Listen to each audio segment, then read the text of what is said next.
Comunicación. Tenemos en línea al consultor, analista político Raúl Aragón. Lo saludamos. Raúl, ¿cómo le va? Andrés Batistela lo saluda acá desde Santa Fe. ¿Cómo anda usted?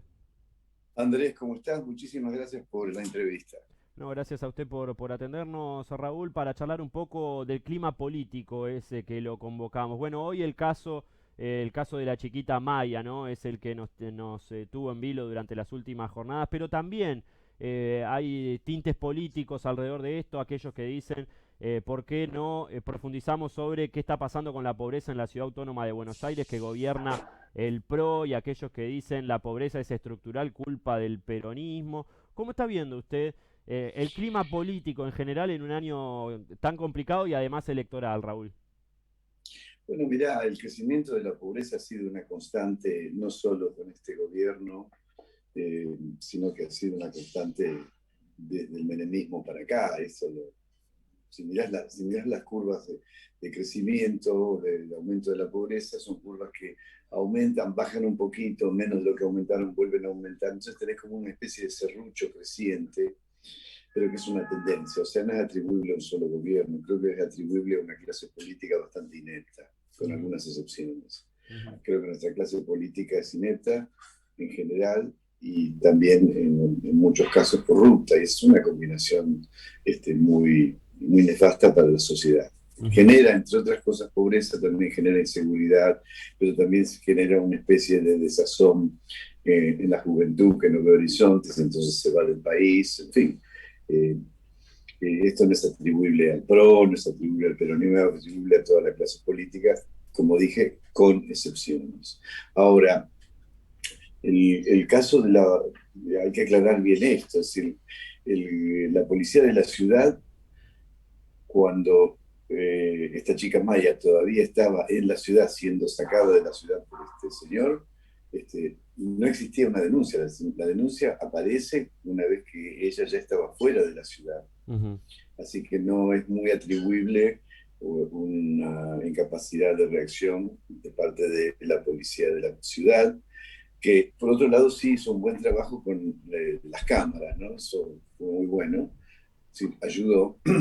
Pero por otro lado, después uno se pregunta cómo es que 700, 7000, ¿no? ¿Cuántos eran? 700 policías durante 3 días le estuvieron buscándola y no la pudieron encontrar, no pudieron encontrar un señor y una niña en absoluta situación de calle, que no tenían celular, no tenían un centavo, ni siquiera sabían que los estaban buscando, o sea que no se estaban escondiendo, y de hecho los encuentran durmiendo en una calle céntrica de Luján, creo que fue. Ujú. Es decir, si no pueden encontrar a dos personas de esas condiciones, uno se pregunta, bueno, ¿y cómo hace para agarrar un narco, por ejemplo, que tiene teléfono satelital, tiene autos, aviones privados, custodia propia?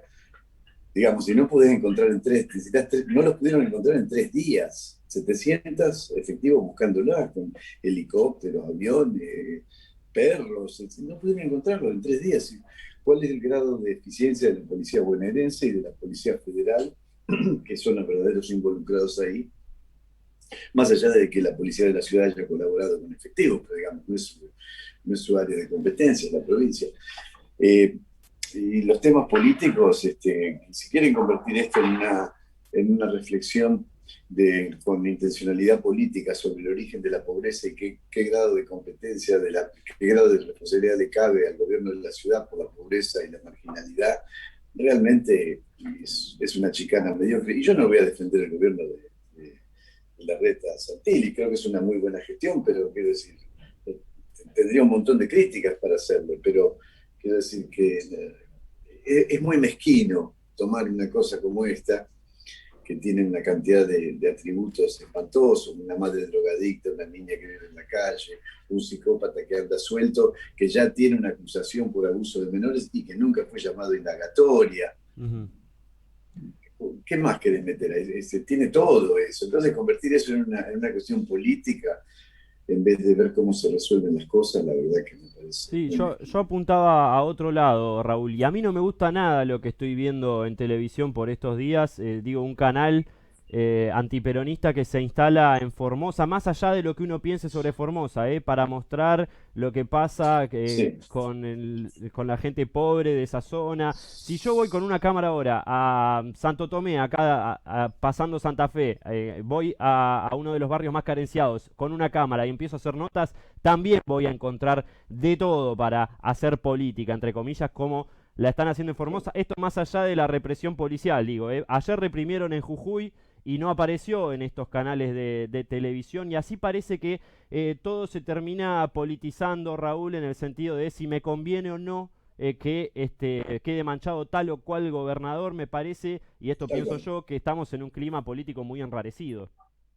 Sí, pero fíjate, estoy de acuerdo, es un clima político enrarecido porque es un año electoral y además las dos fuerzas principales tienen internas feroces, pero es lo que te decía al principio, es una clase política, una dirigencia política muy mediocre, muy inepta, que no termina por ver la realidad y que está más ocupada en conservar o en aumentar su cuota de poder que en solucionar los problemas de fondo del país. Entonces me van a decir, no, pero el presidente Alberto, sí, el presidente Alberto también hace lo suyo, todos hacen lo suyo, Ujú. pero muchachos, no funciona. ¿Eh?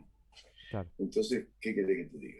claro. Yo creo que es una clase política, insisto, que con excepciones es muy mediocre, muy inepta y en muchos casos corrupta.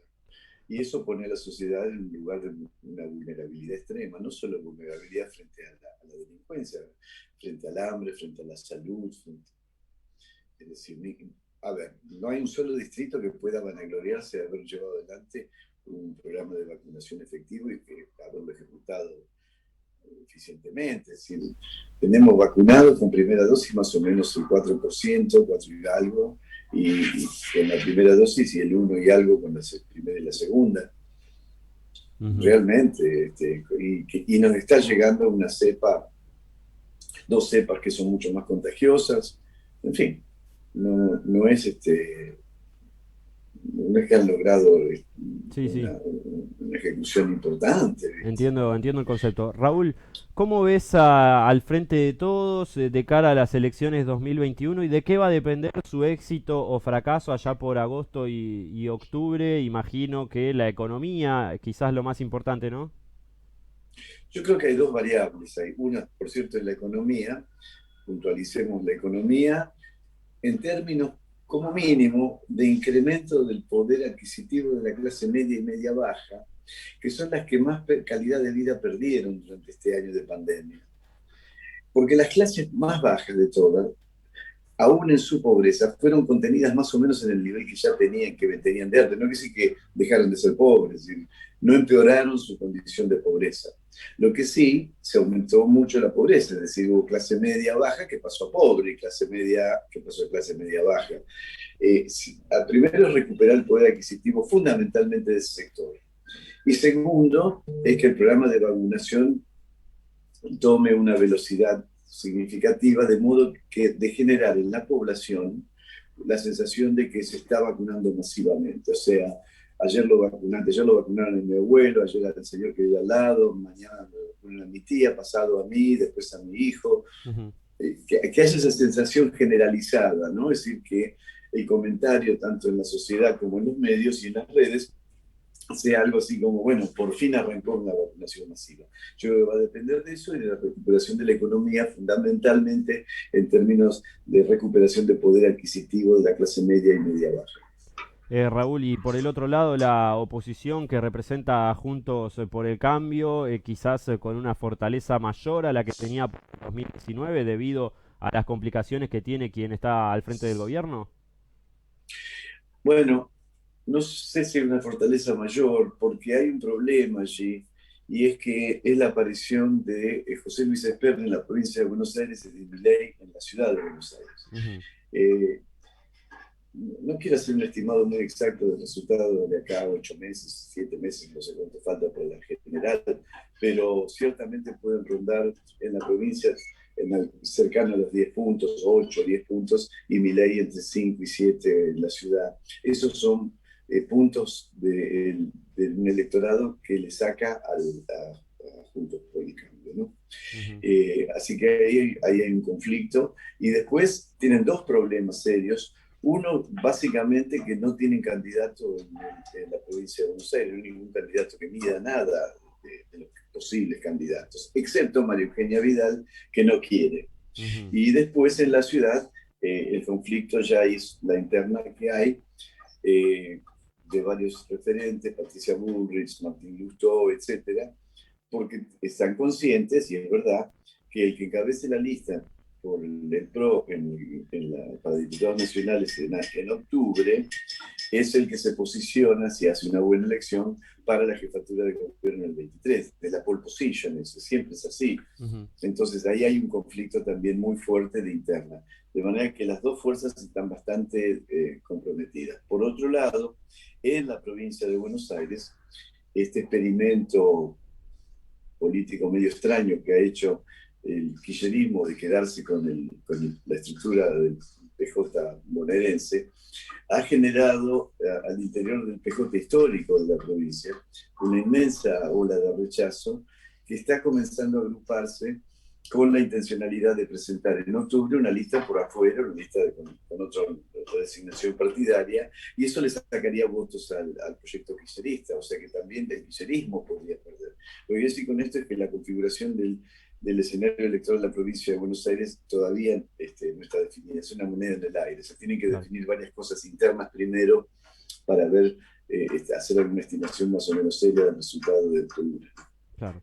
Raúl, y la última pregunta, porque mencionaste a Milei y a Spert, y esto va a significar en tu visión que quizás los espacios opositores se van a correr cada vez un poquito más a la derecha. Bueno, no, porque, a ver, Juntos por el Cambio necesita correrse un poco más al centro. Ujú. Lo que esto va a producir es un corrimiento, un desprendimiento de los sectores del electorado más de centro-derecha hacia las fórmulas de Sped y Milei.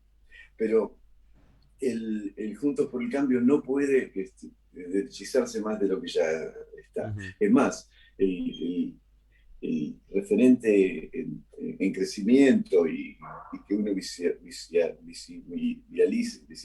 para el 2023, me refiero a Rodríguez Larreta, Ujú. es un hombre más del centro que de derecha, no es un centro derecha, pero más cerca del centro. No Claro. creo que él vaya a derechizarse. Raúl, Perdón. le agradecemos por este contacto acá con Canal 5 Santa Fe y Agencia DERF y vamos a seguir en cualquier momento. Le dejamos un abrazo. Cuando ustedes quieran, muchísimas gracias. Muy Chau, chau. agradable. Raúl Aragón, consultor y analista político, en vivo por Canal 5 Santa Fe y Agencia DERF, donde pueden